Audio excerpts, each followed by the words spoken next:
Hi, I'm Guy Powell, and welcome to the April episode of the Backstory on Marketing. If you haven't already done so, please visit ProRelevant.com and sign up for all of these episodes and podcasts.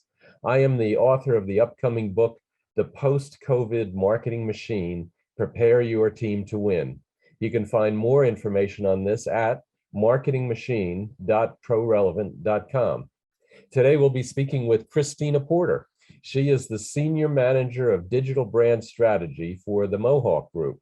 She's an experienced marketer that has worked across a wide variety of industries, including flooring, telecommunications, consumer electronics, agriculture, and building materials.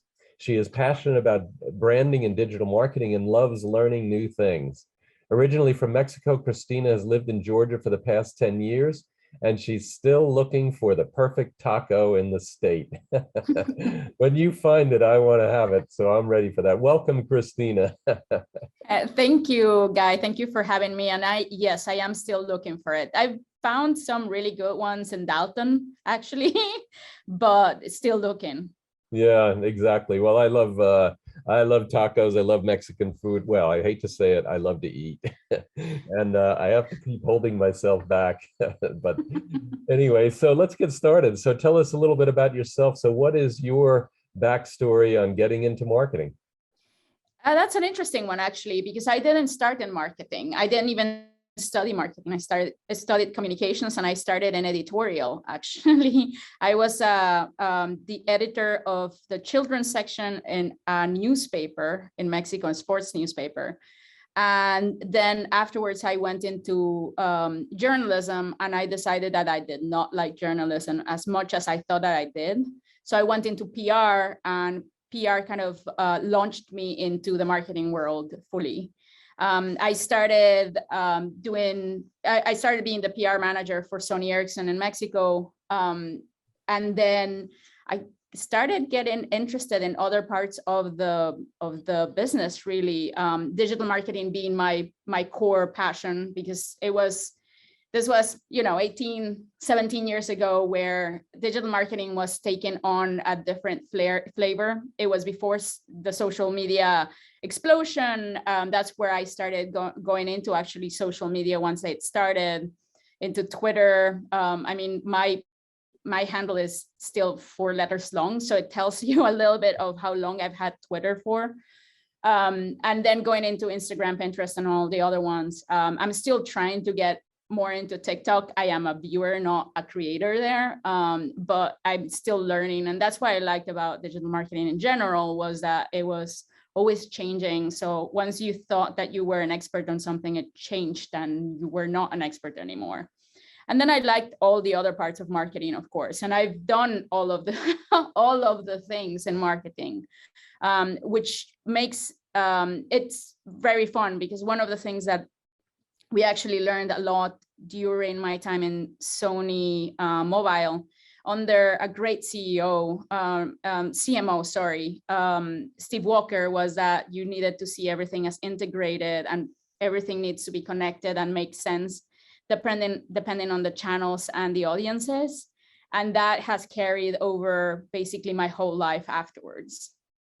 Yeah, fantastic. Well, it certainly changed since the last 17 years, and I got into marketing as well at roughly the same time. And yeah, and you came at least from something that was closely related. I came from engineering and then got into product management, and then finally into marketing. And now I do more marketing than I ever thought I would. But yeah, so now you didn't mention the Metaverse. I thought I'd just bring that up. Do you see any opportunity for you at Mohawk or generally with the Metaverse? I think we do. That is one of the questions. It's, as I said, it's always evolving, right? So the Metaverse is something that to me is a little bit of a funny situation, because I don't know if you remember that about 15 years ago, Second Life was a big thing. And it was kind of a Metaverse, but it wasn't as interactive or immersive as it is nowadays. So we saw that Second Life was like a big thing for a couple of years, and then it fizzled out and died. So I am wondering about the metaverse. I know that there's always that support of big companies, and that's going to drive it.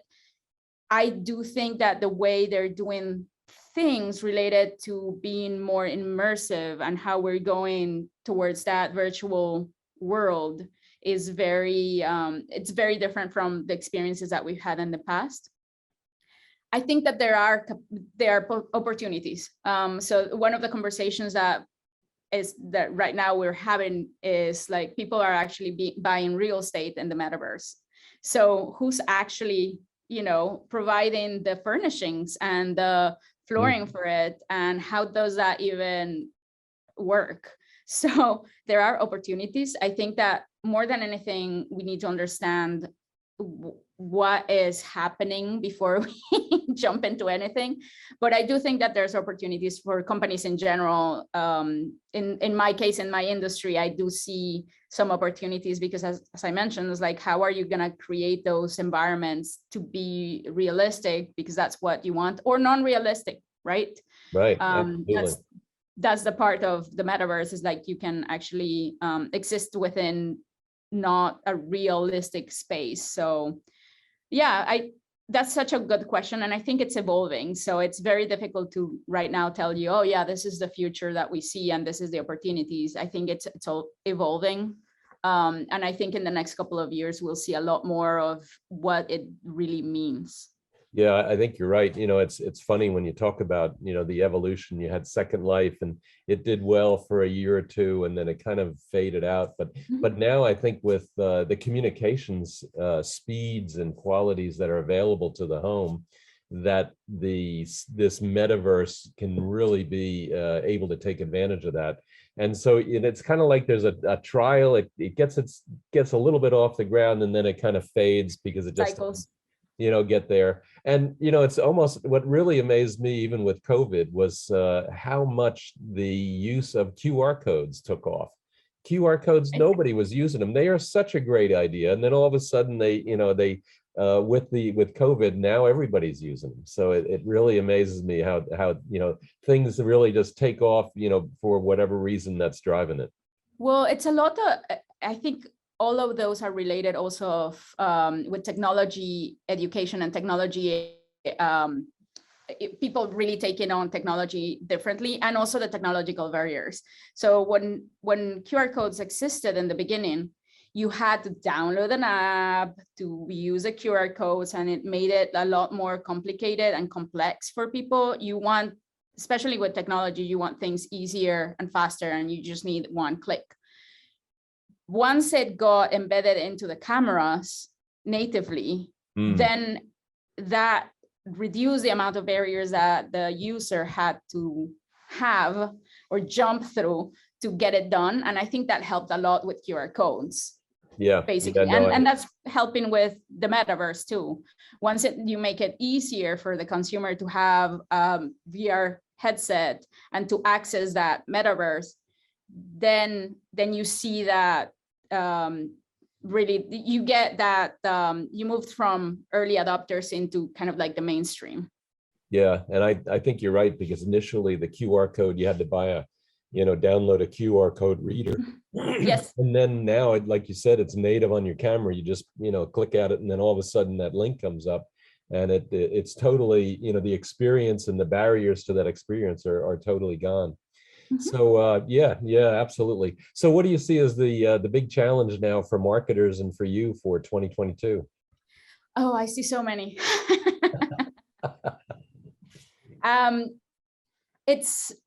It's really interesting, because I think that one of the most challenging things is really figuring out what's next, right? So the pandemic has accelerated a lot of the technology acquisition and education, basically. So you have a lot of shifts that are happening that started 2 years ago, and you're still seeing kind of like the results to it. I'm still having a lot of challenge with, for example, trade shows and in-person meetings and things like that. You have this combination of people that just want to go back to normal and want to go back to the way everything was, and then you can't really go back to that. You need to shift a little bit into that virtual or digital world and combine it with the real world. So I think that is one of the challenges on figuring out where the consumers are in any kind of way, like in the B2B or the B2C, it doesn't matter. I think that we don't really know what consumers are doing right now and where things are going. There's a lot of challenges also with supply chain and inflation, in which the consumer power and, I mean, again, B2B or B2C is being reduced, and people they're kind of waiting to make purchases a lot. So things that were clear for us in the beginning of the year are not so clear. That is, to me, fascinating. And it goes back to data, right? That's a conversation that I've always had with you. But the part of, I am seeing certain data, but I still don't know what that will mean. So having prescriptive decisions is very difficult at this point. It's kind of like a wait and see situation. Yeah. And it affects budgets as well, because when you don't see where the consumer is going, then the budgets get reduced, or you have to kind of be more wary of spending money in general. Yep. Well, I've seen, though, for for trade shows and conferences, a lot of them now are online and virtual. And I just signed up for one yesterday, and I'm a little bit leery because when I sit there and want to watch the conference and I kind of say, well, you know, I got all these emails I got to do. Yes. And so you're kind of listening, but then you're not. And if they're not a good speaker, then, you know, you totally tune it out. And so, you know, I think it'd be great to get back to the in-person conferences, but I don't know, are you seeing that there's still a lot of reticence to go back? It flip-flops, actually. I see certain people, like, we live in Georgia, right? And Georgia is, I feel, a little bit of an outlier on how everything is going on with the pandemic, because we try to get back to normal earlier than you would have seen, for example, in cities like New York or Chicago or Philadelphia. So to me, it's really difficult to gauge that because I live in a different environment. But I have seen that, at least in our industry, we're going back to trade shows in person. So it actually started earlier during the year, where multiple events that used to be, they went fully digital, are going back to in person. So things like NeoCon, which is happening in June, is actually going to be fully in person. There's going to be virtual elements to it. So a lot of the talks and the panels are going to be online as well. But most of the people are going back, and apparently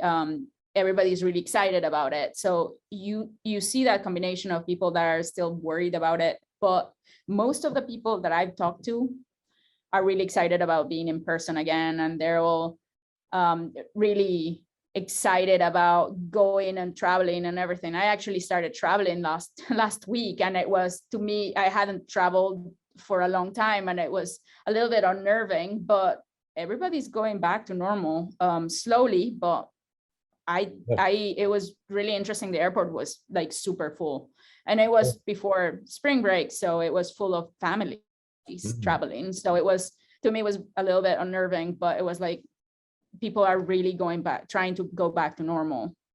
Yeah. Well, I do my first business trip this coming weekend. There you go. Sunday night, and then gone for 2 days. So and that's been since, you know, for 2 years. And as a matter of fact, in March 6th, right in 2020, was our last business trip. And I think one of the guys that works for me got COVID on the flight coming back, because he was sick for about almost 2 weeks. And he ended up, and at the time there were no tests or nothing. So, you know, you don't know whether he had it or not. Yeah, we suspect the same thing with my husband. The last trip that he took was to a trade show, and he got back and he got really, really sick, and then he made everybody else sick. And we suspect that he got COVID, and that was in the beginning. It was in March 2020 as well. Yeah, really, just amazing. It's hard to believe that was 2 years ago. And it's just now coming out of it, man, oh man. So anyway, tell me about what you see. You've been in on the consumer side of marketing, B2C and B2B. So what are kind of the differences that you see now, or if any, because between B2C marketing and B2B marketing? I think it has to do with the complexity. So, and it depends on the product, right? So my experience with B2C was mostly with products that didn't require, I mean, they required a lot of research online because it was mobile phones or consumer electronics. But the decision was made by one person, basically. So you had a centralized point of contact that you would have to organize all your communications around, versus B2C. B2B usually has, you have one person that makes the decision, but that's not really true, because you have usually several people that influence or are related to that purchase decision. So it's either you're going towards one person that is, in this case, for example, in flooring, the person that's making the specifications, specing the product, which is the architect or designer, but then the decision doesn't necessarily fall on him. It falls on 3 or 4 other people, like which are related to their own clients. So it is more the complexity and the different touch points that you have based on the different types of personas and influencers. I think it's just, that's the main difference, basically. And probably in certain consumer products, you have more that complexity, like thinking about in construction materials. Like I used to be the brand manager of a hard surfaces product, and that required a lot more touch points, and it was more B2B2C, in which you would have to deal with also the installer or the hardscape architect, and then back to the consumer. But it was still a lot less complex than what you'd see in B2B. So B2B, you have a lot more really touch points, and it's longer lead time. So some of the deals that would happen, they can happen for more than 2 years, like you, from the first touch point until you have that conversion or that sale. So that's the other part that I see that is really, really important and different. Yeah, and I think because of the lead time, because of the multiple decision makers, and because of typically the limited budgets, B2B marketing is much more challenging than consumer marketing. You might be able to get a lot more detailed and really defining, who your target consumer is, and be able to then really find the right media for that, that male age 25 to 35 and living in Atlanta, Georgia or whatever. But B2B, because of the lead times, it's I think it's just it's a much more challenging marketing environment. Correct. And if you think about attribution, it is very difficult to determine when your campaigns have a really clear return over investment, just because, like in our case, it's very difficult to determine if the person that we first touched on, for example, social media or the website, ended up being a project that they purchased, just because of the amount of touch points and the handoff into sales and all those pieces that you start getting you start losing that information within that journey. Yeah. And to your point about attribution, but even on the consumer side, marketers make mistakes. Yeah. You've got last touch attribution versus a more kind of a modeled approach. And I've been surprised at how many mistakes the attributionists, I'll call them, make in trying to determine what the actual marketing ROI is. And we just did a project in a furniture industry, and I was shocked to see that what they thought was the most productive media channel was actually the worst one to be investing in. And it's just amazing. And so, and that I think is also one of the challenges as well for B2B, is you don't have the tools, or you don't have the money to be able to invest in all the tools like you might do on the consumer side. Yeah, well, and the investment in media, right? Comparing, like going back from, again, the comparison that we used to look at, how much money competitors would spend in media, for example, in the consumer electronics side, and the amount that is spent in media is insane. Like this is again 15 years ago, how much Apple was spending, and we would compare it against what we were spending, and it was like, oh yeah, no, you can't even try to mimic what they're doing because it's insane, the amount of money. So yeah, in B2B, you have to be a little bit smarter on what you do, and things that have, you have to be also using that combination of you're increasing your awareness, and you're also increasing your standing in the industry, because you have to become an expert. In B2B, you have to be seen as an expert, otherwise it doesn't work. Or at least in the industries that I've been in. Yeah. And that relates a lot more into content marketing, which could be important in the B2C environment, but not as much as it is in the B2B. So one of the things that I've seen a lot is that increase of content marketing and making sure that you're creating the content that it matters for your consumers in the right time and the right moment. And that's another challenge on itself. But it's a fun one though. Yeah, although I think there's no question that content marketing today is critical, but there's now so many people putting out content. How do you actually find what you're looking for and know that you've got the right thing, because there's just so much stuff out there. Yes, and I agree. So I think research helps a lot, and having a really close ear to your consumer, right? So we have conversations with not only our field, like sales, which always are very connected to their customers, but also directly to the customers. And we also talk about these items with trade media. So we reach out to the media, who are always a little bit ahead of really the manufacturers or the companies on what is resounding with their audiences. So we go back to them and ask them what is going on, what are people interested in, and that's how we do it, at least on our side. And I think that's the main thing, is like doing a lot of research helps to make sure that whatever you're creating is interesting for your consumer, versus just putting out something because you need to put out content. Yeah, that is definitely true, and really makes a difference in what's really valuable to that decision of how that consumer, whether it's a business or a consumer is going to make that purchase decision or not.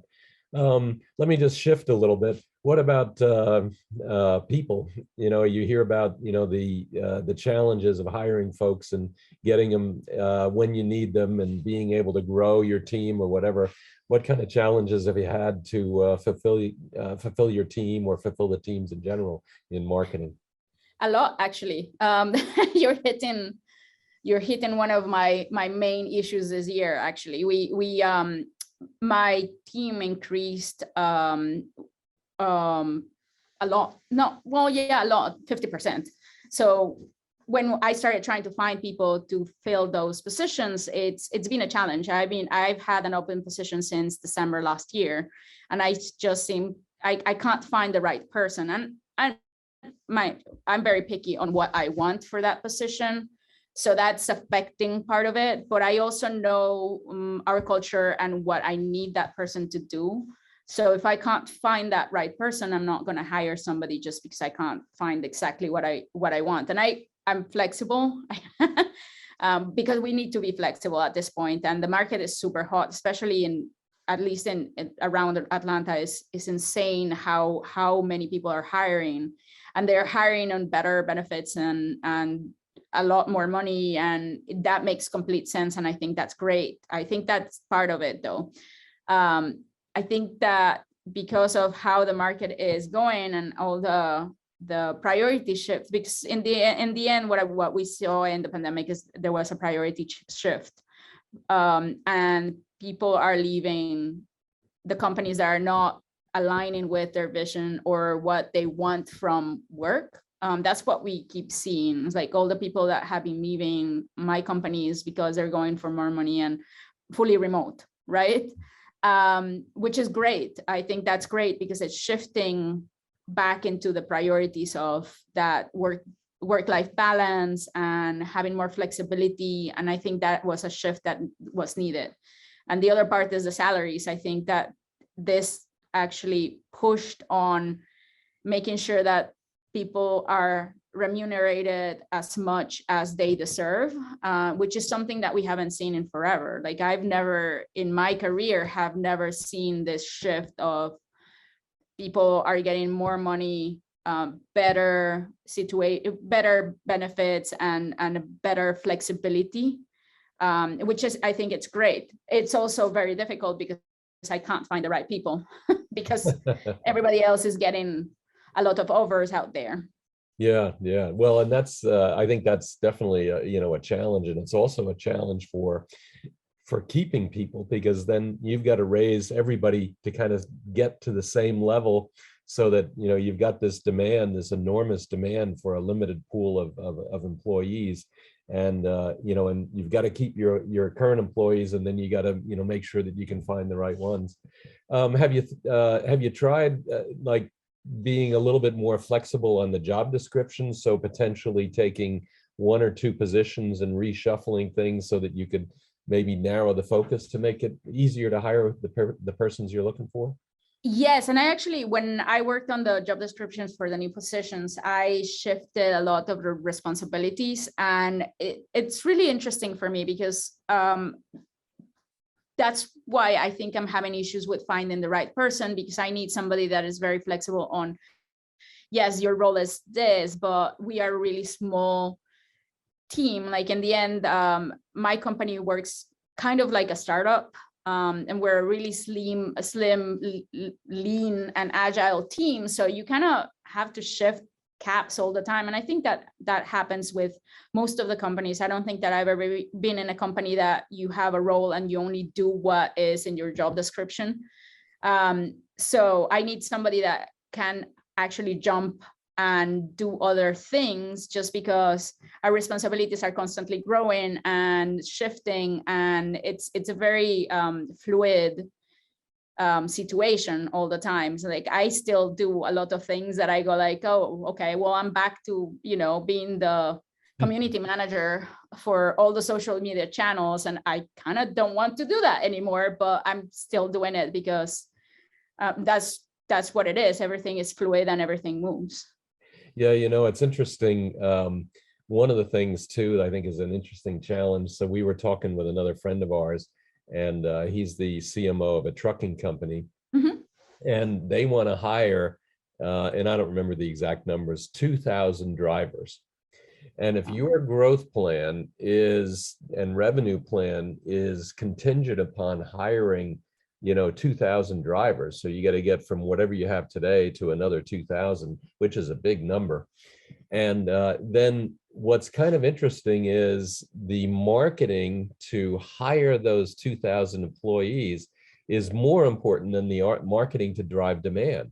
Correct. And so almost in your case as well, the marketing needed to hire the right kind of employees to be able to offer the right product to the consumer, the employee, to market to them, to make sure that you have the right benefits, the right flexibility, the right pay, and everything else is almost more important than the actual marketing to create demand. And and we used to say, like if you were going to market to to create demand, that when you put some analytics behind it, the analytics is always a better investment than the demand creation. Well, now it's almost like that has to even take a back seat to being able to hire the right employees, so that you can finally create the marketing, so that you can actually measure and analyze the marketing to see if it's working. Yeah, and I do, it's really funny because once we started planning for 2022, a lot of the things that we discussed was like, can we get it done with the resources that we have? And meaning the resources, meaning the people. And there's a lot of things that I always push back on. No, we can't get that done because I don't have the people to get it done. Let's be completely realistic, and let's be better to deliver great things, but in the time and with the resources that you have, then promise that you will deliver poorly, and get everybody burnt out in the process, which we don't want. Yeah, yeah. Well, and the problem too is, the shareholders who in the end we all report to, they really don't care. Yep. They really just say, listen, you got a profit goal, you got a sales goal. If you guys want to keep working there, at the C level anyway, then, get it done, get her done, now I will admit, when I was talking about analytics and employee marketing, and then of course, demand generation, I wonder too if there's a price component to that. So if you don't have the supply chain, and in this case, you don't have maybe the employees to do it exactly right, I'm wondering if there's a way to kind of restructure what you are able to do, but do it at a higher price, because then you can, like you said, do the marketing, but also then the product at a much higher quality, and then demand a higher price for that. Well, and I think that's happening just by itself. So at least in our industry, because of the supply chain and the availability of certain products that we use to manufacture our products, there's been a constant price increase, without even hitting on getting benefits out of it, really. So I think that's happening overall. Price is getting increased, not necessarily to improve situations within the company, but just to kind of survive. At least that's what I've been seeing across the board. I've seen it a lot in our industry, obviously, but I've seen it along, like, even food, which, it's increasing the production and everything. It's right. Everything is becoming more expensive, and how things are right now, who knows what's going to happen in the next 6 months, right? Everything is kind of like up in the air. Yeah. Well, especially with energy. But where I was going though on the pricing is, because I agree with you, if you don't have the raw materials, or you don't have the energy, or they've gotten more expensive, then certainly you do have to charge more, or try to charge more. Yeah. And but if you're limited in other ways, then limited supply can usually translate into higher prices. Pricing. Yep. And so it's not just not having the products, but it's also having more expensive raw materials, and then can you even go higher than what those are asking for, because you actually have some limited supply that you can now take advantage of. Yeah, well, it will depend on the demand also. Well, yeah, but what's funny is the economy. The economy is so messed up right now. You have this enormous demand. There's people just buying and buying and buying, which is great. I love it. But then you have all these prices going up because the raw materials are going up, because the wages are going up and the salaries are going up, and it's just funny how it's all kind of leading to even this high demand, but also at higher prices. Yeah, well, and that's the thing. If salaries go up, then people have more money to spend, and that's great. That's what you want, frankly. Yeah, I worry more about the demand kind of slowing down. Yeah. With everything being more expensive. So it is kind of like a very thin line between the prices going up and then affecting demand as well. So I mean, and that's above my understanding of economics, because I took economics a long time ago. But I do worry about that, and I think that companies are also worried about that. So they're also being very careful with investments and very careful with their budgets, and that's kind of like a cycle that at least I've started to see. Yeah, and I agree with you though, and I don't know what you're right is whether this is temporary right now, and then there's going to be a cliff that we all fall off of, and then demand goes away because the prices are just too high. Yeah, very, very worried about that. And I think you're not the only one that's worried about that. Let me change topics though on you. So one of the things that is also a huge trend in marketing is everything is moving digital. And yet that also leaves some opportunity on the traditional media, the offline media. And certainly when you're in a B2B environment where you have salespeople are offline. They're not, they're not digital salespeople, although at least not yet. We don't have robots to take that over. But so you have them, a strong offline component, and yet then the value that the digital marketing can offer just seems to continue to grow and continue to be more valuable. Where do you see that balance shifting here over time? See, that's an interesting question. It's a difficult question for me to respond, because I do think, again, I'm a really passionate person for digital, and that's basically my core. But I do see that with the pandemic, it was very difficult because everything went completely digital.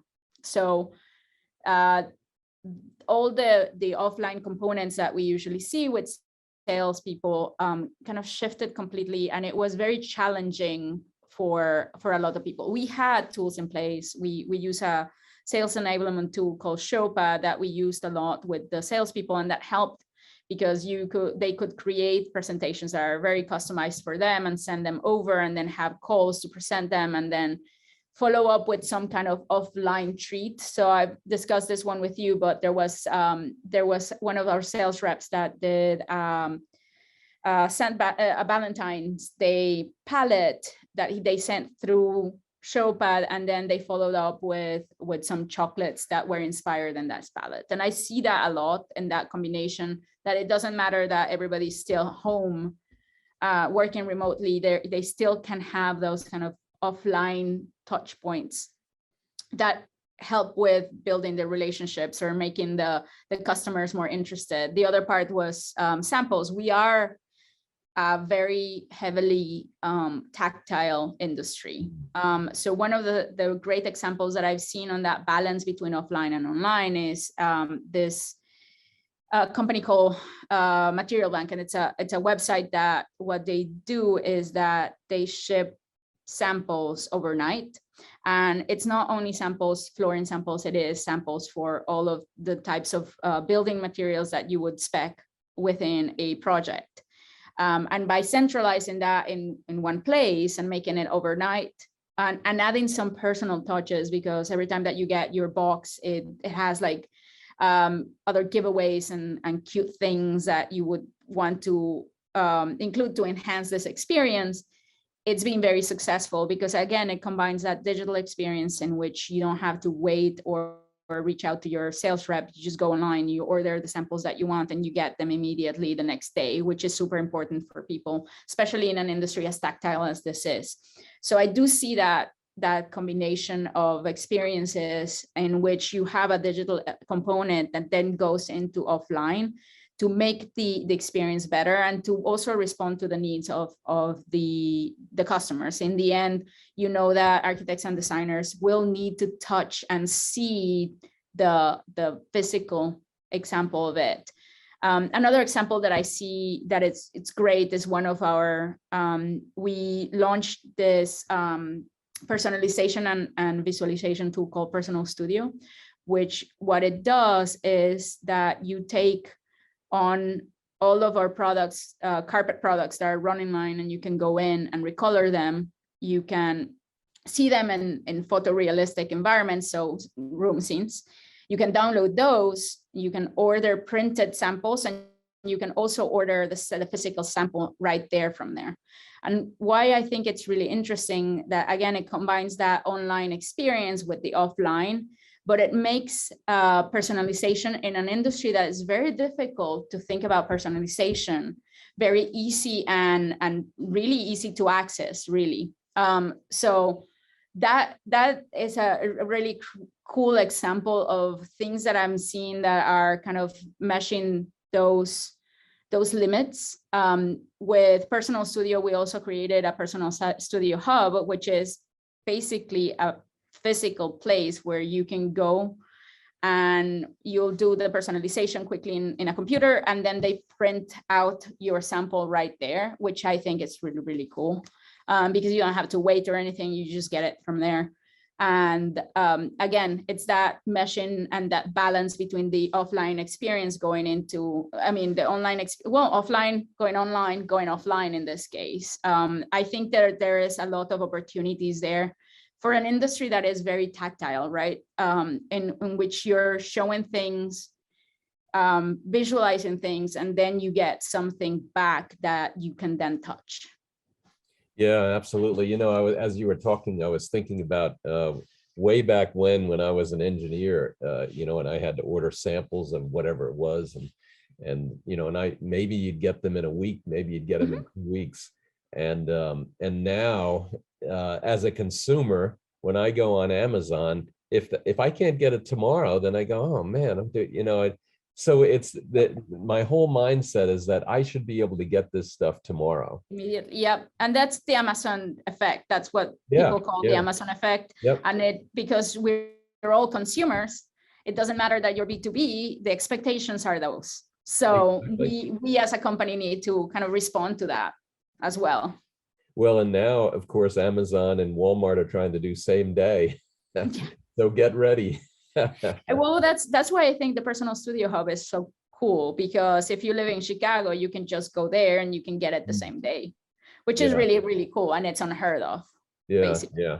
Well, you know, in my book too, which as an aside is almost ready to come out, very, very close. But, you know, when you now the way books are, even physical books, so a paperback and a hardback book, I can order it today and Amazon or Ingram will print it today and then have it delivered tomorrow. It's Print just on demand.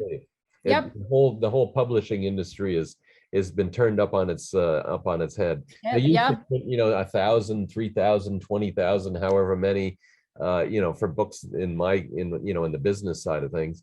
And nowadays they don't print any. You just upload your file and they'll print on demand with a color copy, which on the with a color copy even on the inside as well as the cover. And that's just it's just incredible how well that's now done.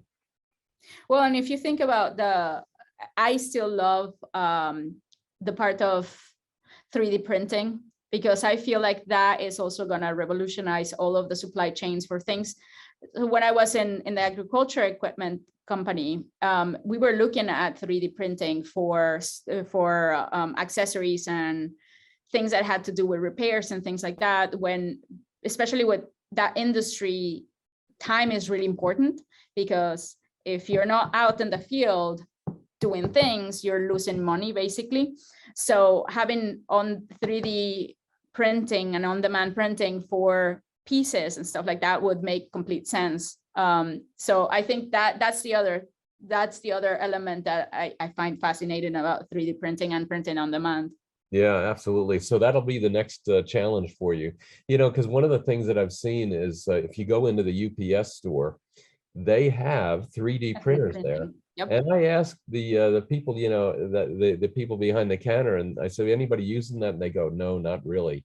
And yet that is available. So you could almost do like what you're talking about. And I don't know how easy that would be, but for certain industries, maybe where you just send a file to the 3D printer and, hey, go pick that up. It'll be there this afternoon. Yep.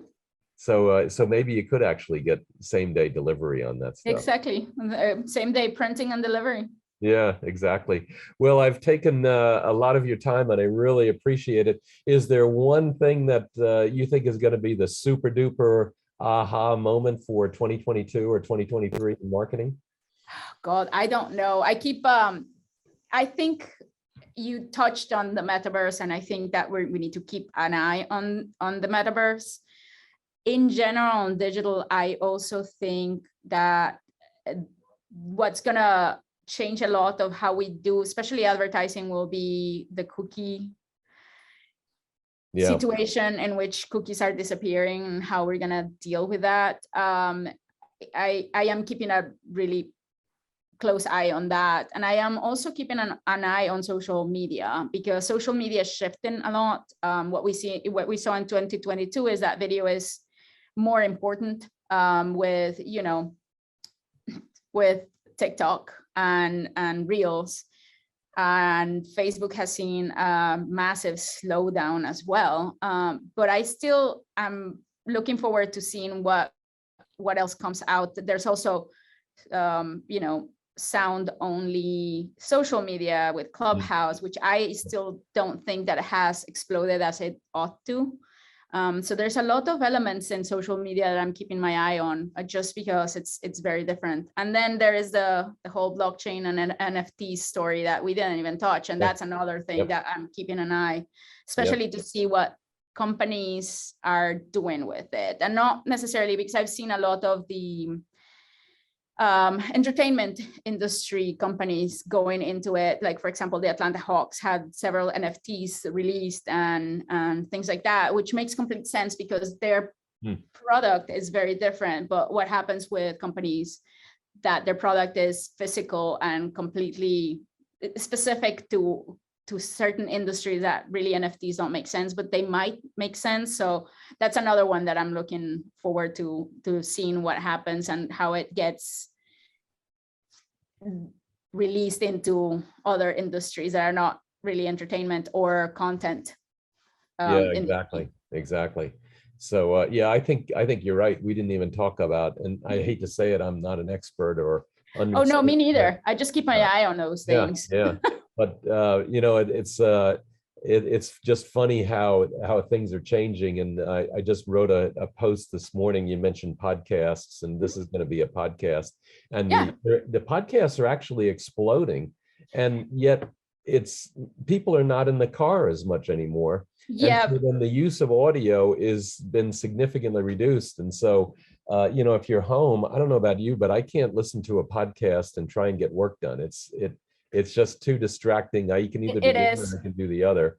Yeah, and I find it fascinating because I come from Mexico, and most of my friends were into podcasts, like producing podcasts 15 years ago. So I actually am on podcasts that are 15 years old because that's what my friends used to do. So I was in multiple podcasts, and it's really fascinating to me that out like the last 5 years, just podcasts have exploded. And to me, it's very fascinating because I've been expecting this to happen for the last 15 years. And I'm really excited that it is happening because I think that podcasts are great. Just a great media opportunity, not only as thought leadership, but also they're very entertaining. So we're actually going back to the days of the radio shows where it was all theater, basically. I mean, most of the podcasts that I listen are like history or business or etc. And they're all telling you a story, which is great.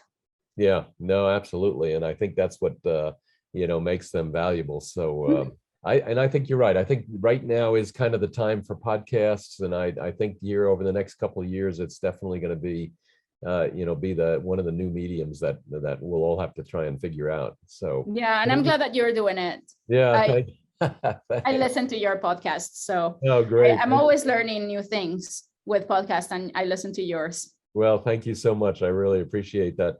So, and with that, though, let's break right here, and maybe we'll do another one. We'll continue on the next one, which will be NFTs and blockchain and how we can figure that out. But thank you so much. It's really been really been awesome, and definitely appreciate your time. Otherwise, please stay tuned for other videos in this series of the Backstory on Marketing. Please visit marketingmachine.ProRelevant.com/getting started to download the first chapter of my book and other valuable excerpts. And don't forget to sign up for more episodes and in this podcast series. And if you can, of course, rate this podcast with 5 stars. Cristina, thank you so much. Really appreciate it. Thank you, Guy.